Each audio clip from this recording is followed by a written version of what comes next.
Greetings, America! Mr. Sports Travel on the road in his home state, the great state of Connecticut. Where is Mr. Sports Travel? More on that in a second. But first, if you've not done so already, Mr. Sports Travel wants you to take the $50 pledge. Please donate $50 to OperationFirstResponse.org. That's OperationFirstResponse.org. It has a 4-star rating from Charity Navigator. I approach this organization. They sincerely, genuinely help our veterans, first responders, service members, and their families. Example, service member has PTSD, needs to get treatment. They will help pay that service member's utility bills, rent on a temporary basis. So your donations make a difference. My late father, who grew up here in Connecticut, served in the United States Air Force, and I know he would be proud of what Operation First Response is doing, and he'd be grateful for your $50 donation, as would I. So please, if you've not taken that $50 pledge, please donate to OperationFirstResponse.org. Now, where is Mr. Sports Travel in his home state, the great state of Connecticut? Mr. Sports Travel grew up here in Hartford, the state capital, and when you think about Connecticut, and you think about Connecticut sports, today you associate that with UConn basketball, both the women's team and the men's team. The women's team has actually been way more successful than the men's team, but the men's team has been very successful. Now, we need some context here. Mr. Sports Travel is turning 50 this year, which is why he's doing a video of each of the 50 states, plus the District of Columbia, sharing his first, most recent, and favorite sports memory in each of these states. You may hear some buses. We're in a very urban area of downtown Hartford.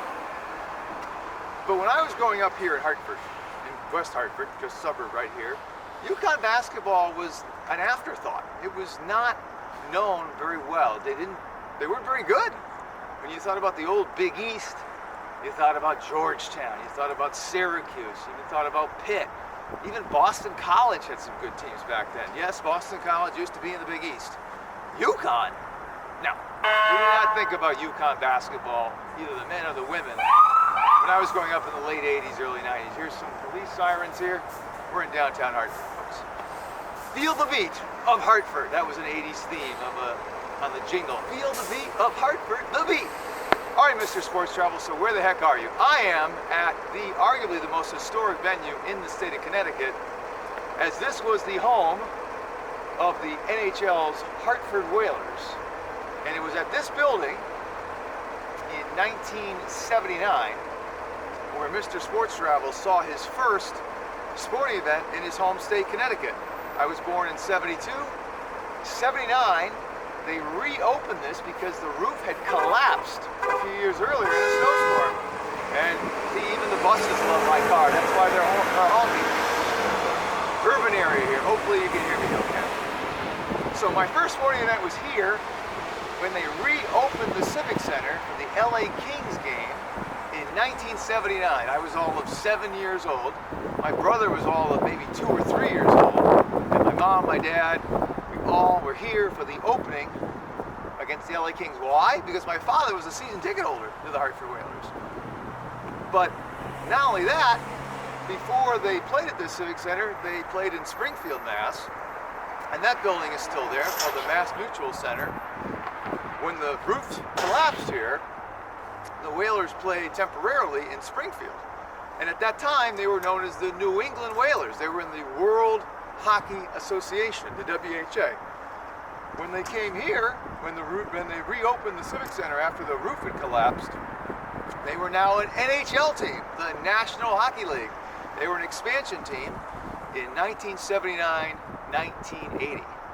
And I was here for that first game. I believe it was 79, don't quote me on that. We could probably Google it. I know it was against the LA Kings, and I was here for that game. So that was my first sporting event, the 79-80 season. Not sure if it was late 79, early 80, but it was the 79-80 season. My first sporting event here at the Hartford Civic Center.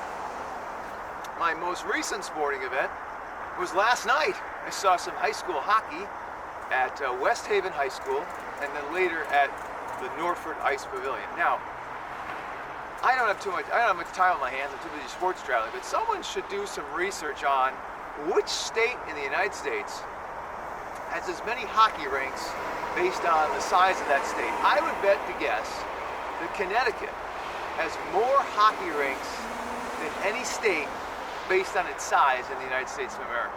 And when I say that, you think about all these small towns in Connecticut have hockey rinks. Then you have all of these prep schools, of which I went to 2 of them.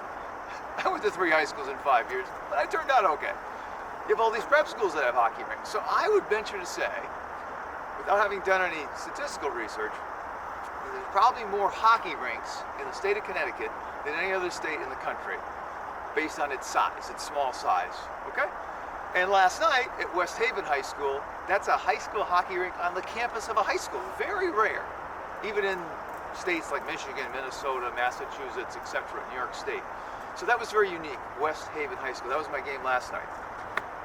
And again, in each of these videos, my first event, my most recent event, and my favorite moment in each state.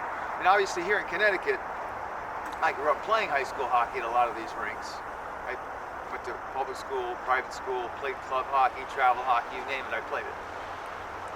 Favorite memory in the state of Connecticut. This is going to be a hard one because I've seen so many things here. I mean, my father took me to minor league baseball at the old Muzzy Field in Bristol, at the old New Britain Field, which is still there. Can you believe it? Muzzy Field is still there, and the New Britain Stadium is still there.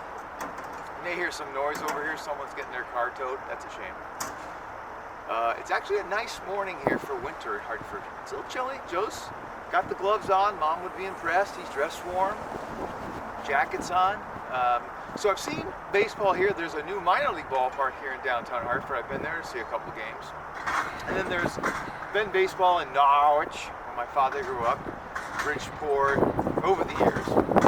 And then, of course, hockey, as I talked about. I've been to UConn. UConn plays here, the men and the women, occasionally. And then, occasionally, they'll play on campus in stores.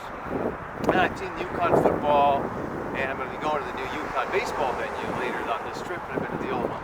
So Mr. Sports Travel has been everywhere in the state of Connecticut. Even down in Bridgeport for hockey, Sacred Heart, Fairfield, Quinnipiac, etc. Favorite memory? This is an easy one, okay? So my late father, as I mentioned, had season tickets to the old Hartford Whalers. The Whalers were not very good.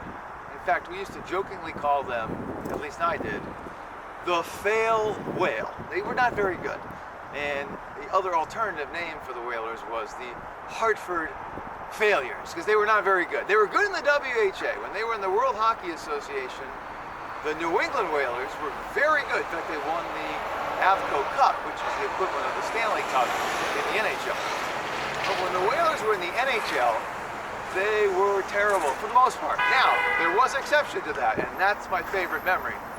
The Whalers made the playoffs after like a 4 or 5 year drought. They actually made the playoffs their first year in the NHL. They lost in the first round to the Canadiens. Then there was this drought, like 4 or 5 years, and I want to say it was either 84-85 or 85-86. One of those 2 years, the Whalers made the playoffs. And back then, it was 1 versus 4, and the first round was best of 5. So the 1 seed was the Quebec Nordiques, and the 4 seed was the Whalers. The first 2 games were in Quebec, and the Whalers went into Quebec City, and they won the first 2 games, which meant that the next 2 games were here. They just needed to win one of those 2 games, Game 3 and or Game 4.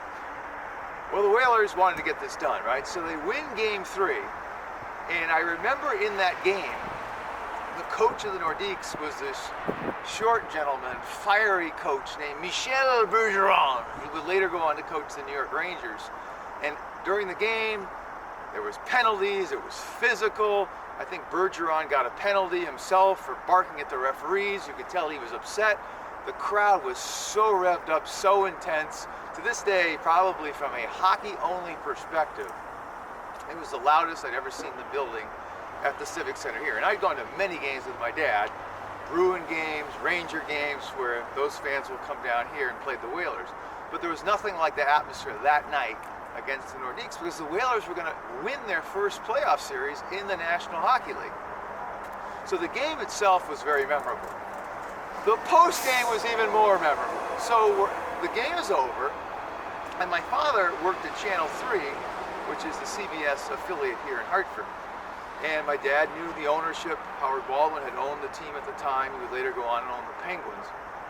So anyway, long story short, my dad meets up with one of his friends, TV friends, on the sidewalks around the arena here. I don't remember which one because it was dark out.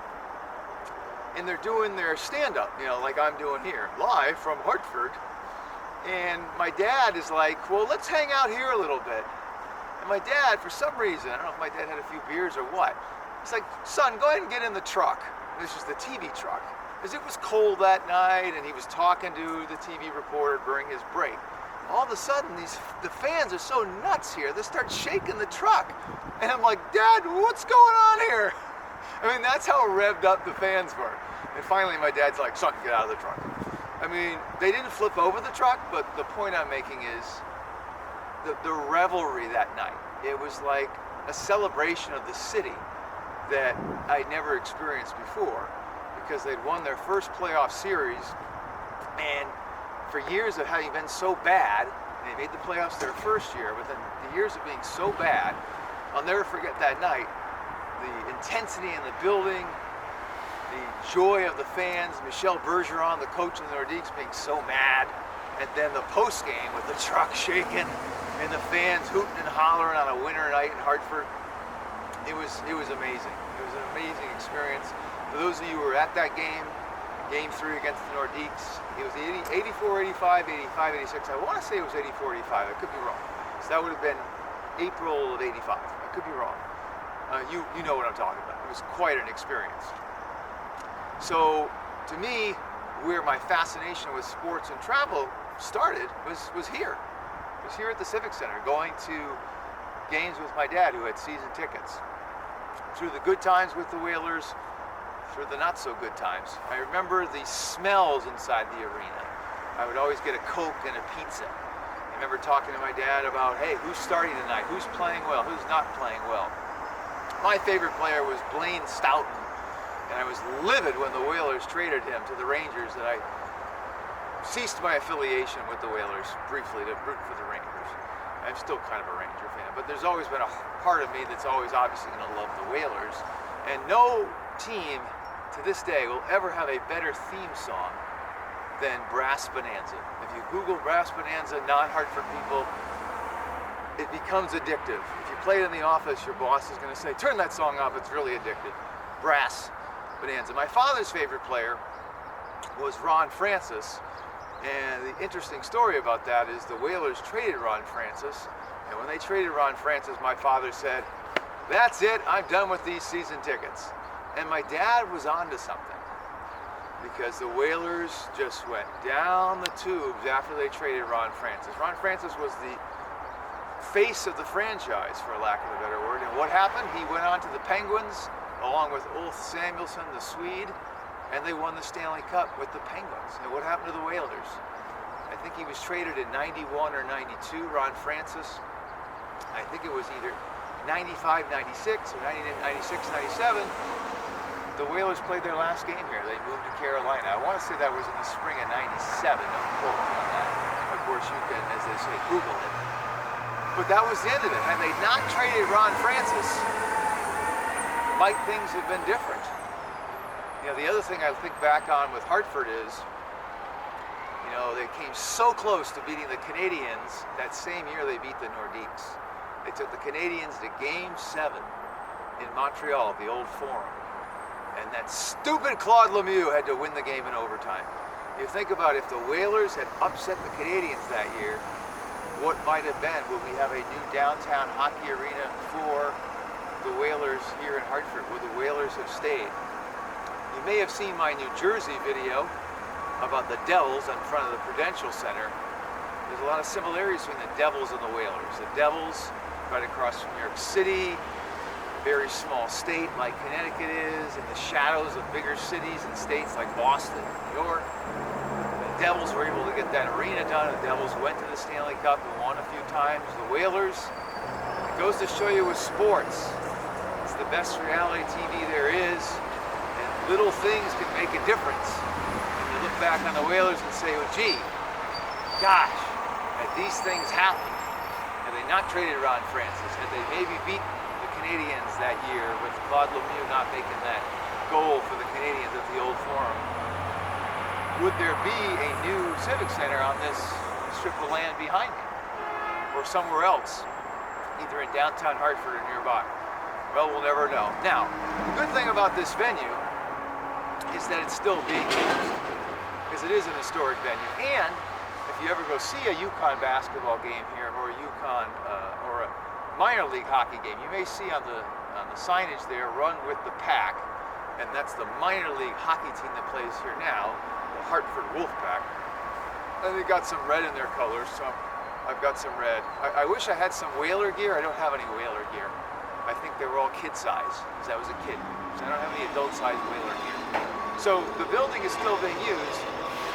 And what's interesting is the old banners, the Gordie Howe #9 banner, the John McKenzie banner, #19, those are still in the rafters here at the Civic Center, which is very interesting, because usually when a team relocates to another city, all of that stuff gets relocated, but that didn't happen here. So there's still remnants of the Whalers. In fact, in the main concourse, which is on the other side on Trumbull Street, as you walk in, there's a whole lineage and history of the Whalers and plaques of Gordie Howe. I think there's even a plaque of the former mayor, or governor, I should say, El Grasso. So it's got a little quiet here in downtown Hartford. You can hear some birds chirping, some cars in the distance. Not very windy today. So this has been the Connecticut video. Mr. Sports Travel back in his home state, the Constitution State, the Nutmeg State. My first sports memory here, that 1979 opener of the new Civic Center after the roof had collapsed a few years earlier. Going to games with my dad. My favorite memory, that Adams Division first round playoff win over the Quebec Nordiques. Most recent, last night, catching some high school hockey. And someone out there really should research. I would if I had more time. I'm too busy sports traveling. Which state has the most hockey rinks per capita? I gotta say it's probably Connecticut. With all the prep schools here and all the community rinks here, it's gotta be Connecticut. This has been the Connecticut video. If you've not done so already, please donate $50 to OperationFirstResponse.org. That's OperationFirstResponse.org. In review, I approached them. My late father served in the Air Force. This organization has a 4-star rating from Charity Navigator. Look it up. That means they take the money that they get, they put into helping our vets. They don't put it in marketing. In fact, little story here, Peggy Baker, who runs this lean, mean, fighting for veterans machine organization, she doesn't have a fancy office, I'll put it that way. And that's what you want. You want those donations that come in to go to help those in need. And those are service members, first responders, veterans, and their families. As I mentioned earlier in this video, one example is helping those get the treatment they need. The Operation First Response will pay for those utility bills, those rent on a temporary basis. Been a great trip so far. As I celebrate my 50th birthday, it's only 25 days away. Holy shit, I'll be 50. Excuse my language. Here in downtown Hartford, the Civic Center, the American Flagmobile. Not a bad winter's day here in downtown Hartford. Hope you enjoyed the video. Please watch my other videos on each of the 50 states, plus the District of Columbia. And when you donate that $50, by the way, I will help you and or someone you designate, like a friend, a family member, as a gift, plan your sports road trip. It's winter now. How about some baseball road trip this summer? I'll help you plan that road trip. We can do it over video, in person. If you prefer, we do it via email. I'm good with that. All I ask for is that $50 to OperationFirstResponse.org. Signing off from Connecticut, the Nutmeg State, the Constitution State, downtown Hartford. Feeling the beat of downtown Hartford. Google that brass bonanza. Donate that $50. We'll see you in the next video. Mr. Sports Travel signing off from Hartford. Bye-bye.